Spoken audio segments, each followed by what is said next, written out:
Si Ombudsman Boying Remulla mismo nagsabing meron mastermind. Sabi po ni Ombudsman, meron mastermind. Ano po ang sabi?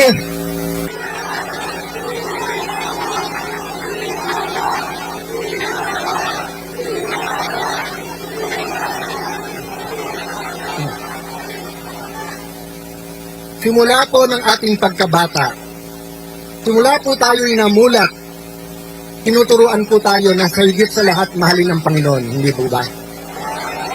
At pagkatapos po tayong turuan na mahalin ng Panginoon, ang sinasabi sa atin, mahalin ng ating kapwa. Pero dahil lubusan nagmamahal ang Pilipino, pag may gumagawa ng masama, minsan sobra ang ating patawad. Minsan paulit-ulit na ang pagnanakaw, okay din na. Sobra na po ang ginagawa, tiisin na lang natin. Ako'y naniniwala po na kailangan hate is challenged with love. Make no mistake po, tayo lahat naniniwala, una ang Panginoon, mahalin ang kapwa, magalit tayo sa kasalanan, hate the sin, not the sinner. Ako'y naniniwala, we fight hate with love. Pero ako'y naniniwala, ang Diyos natin ay Diyos ng hustisya. Hindi po ba, mga kababayan? Nung SONA, halos 1 taon na nakalipas, malapit na po, ilang linggo na lang po SONA. Ang sabi po ng ating mahal na Pangulo ay, mahiya naman kayo!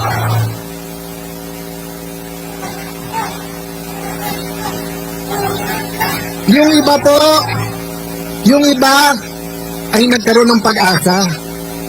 Hoy, finally, after 3 years, yung bali-balita sa kalye na 20% na, 25% na, 30% na, 40% na ninanakaw, umabot na rin hanggang Malacanang ang balita.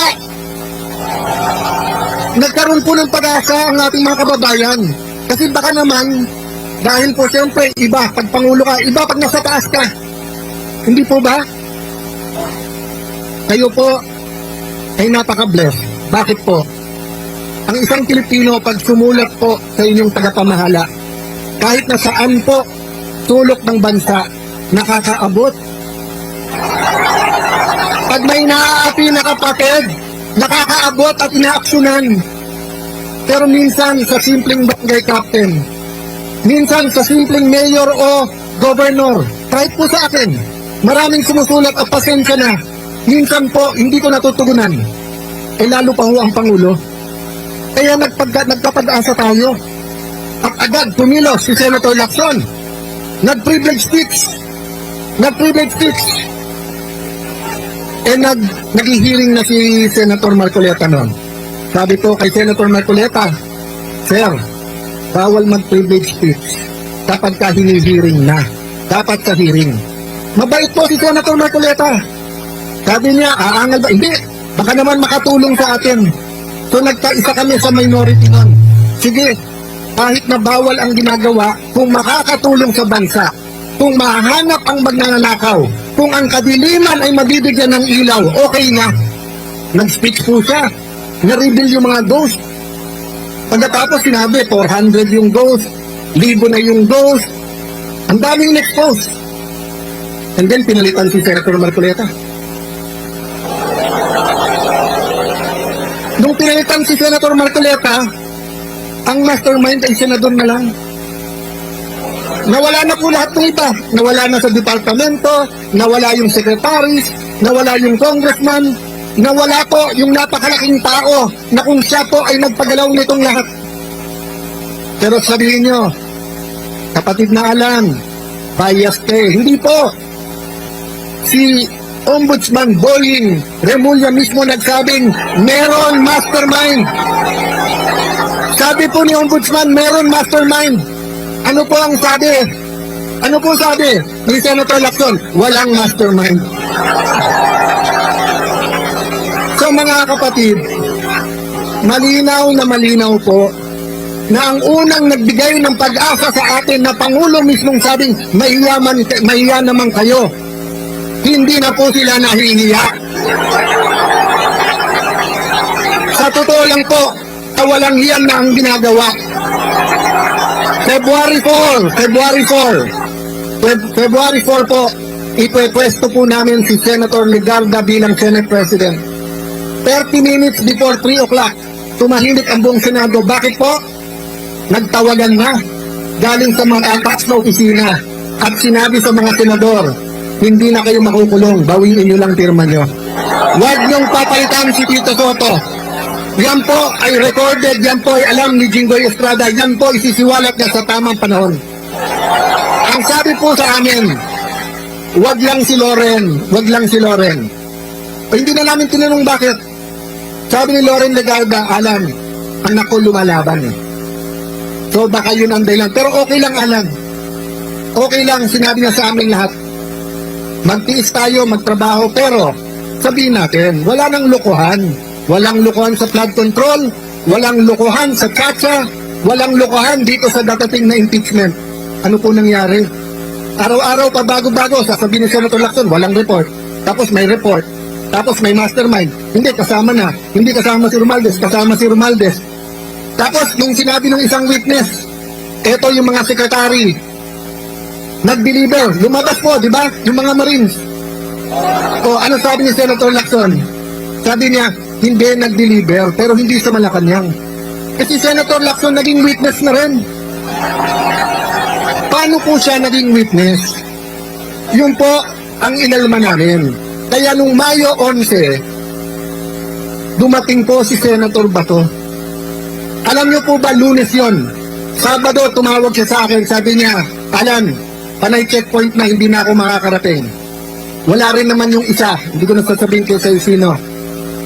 Sabi ko, kuya, yung isang yon pang 14, pang 13 ka.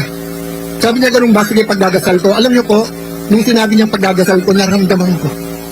Naramdaman ko na hindi yun yung parang, may pag-asa ba? May pag-asa. Pero tingin mo walang pag-asa. Hindi yung parang, boss, laban, pagdasal natin. Hindi po. Naramdaman ko yung sincerity, ipagdadasal ko. Lunes ng umaga, alas 10 ng umaga, tumatawag.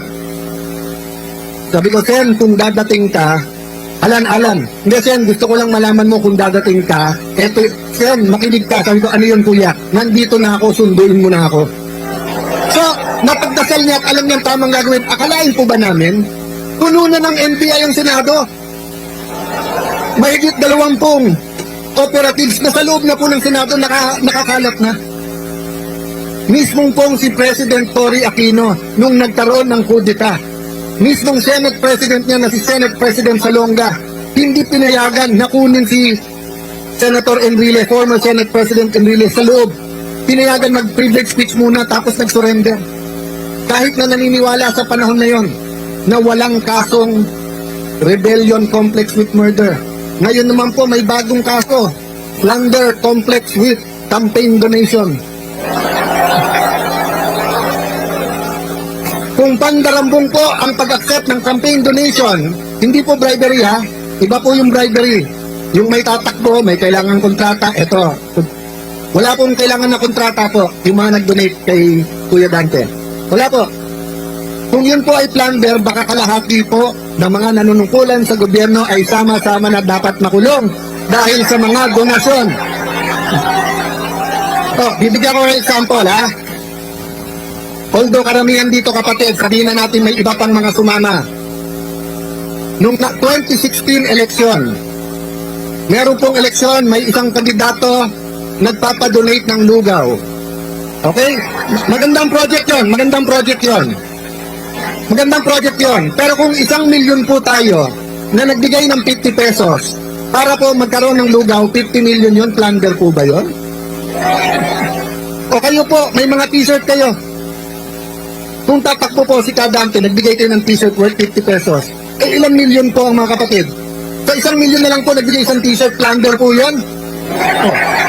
Ang kasalanan po ni Senator Marcoleta ay hinahanap niya ang katotohanan. Yun po ang buong katotohanan. Alam niyo po, hindi po ako magpapakahaba. Alam ko pong mahaba ang programa, mahaba ang pagtitiis, pero gusto ko pong aminin sa inyo to. Kaninang umaga, nung pinapanood ko yung video at malakas ang ulan at hindi po umaalis, tapos may konting kaguluhan, nagsisigawan, "We are one."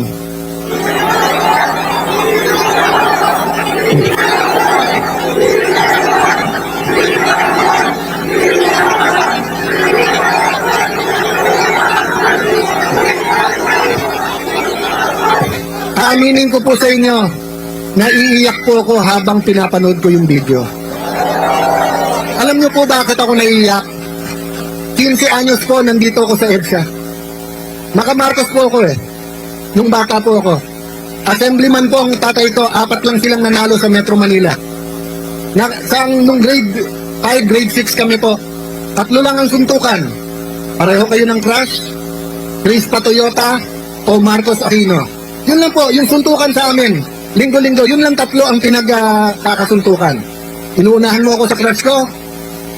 Mas pogi ka. Ako, Chris pa ako, Toyota yung mga klase ko. O kaya, wala pang Ginebra nun. Toyota pa nun. O kaya, Aquino o Marcos. Pero dumating po ang panahon na kailangan sabihin, tama na. Tama na. Tama na. Tama na. Diba?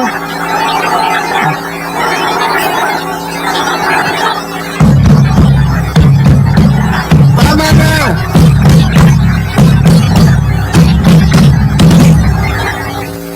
Noong 2023, halos 1 trilyon piso ang DPWH. Ang flood control mahigit 300 milyon.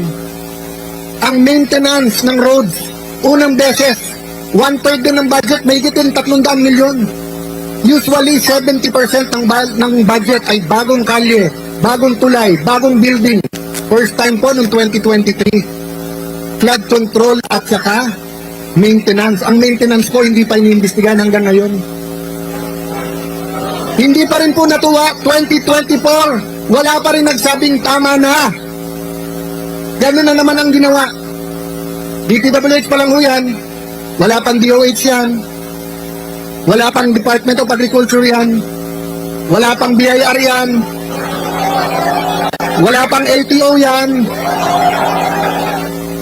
walang smuggling pa yan, at lalong-lalong wala pang kita sa droga yan. Kaya nung dumating ang 25 na zona, natuwa tayo nung sinabing maya naman kayo kasi ibig sabihin may nagsabi sa ating mahal na Pangulo, "Boss, tama na. Boss, tama na."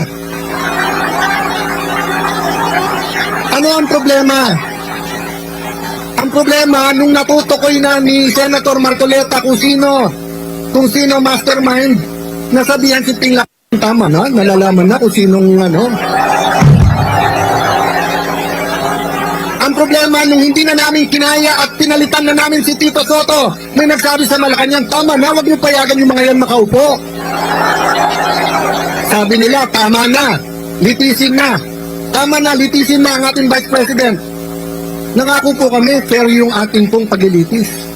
Eh bakit ayaw po nila isabay ang hearing ng flood control dun sa paglilitis?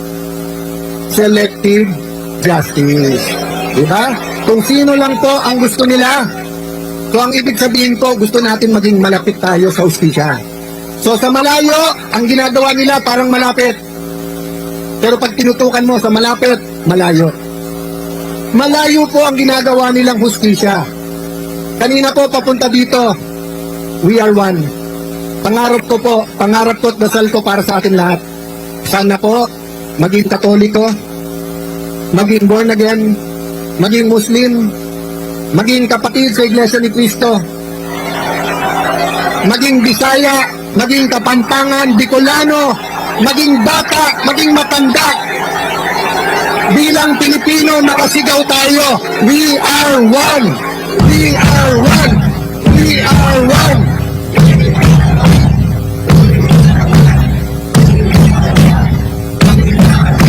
Baka pumayag po kayo na makulong si Senator Marcoleta na hindi naririnig ng bansa na karamihan kung hindi tayo lahat ay sumisigaw ng we are one. Okay lang po.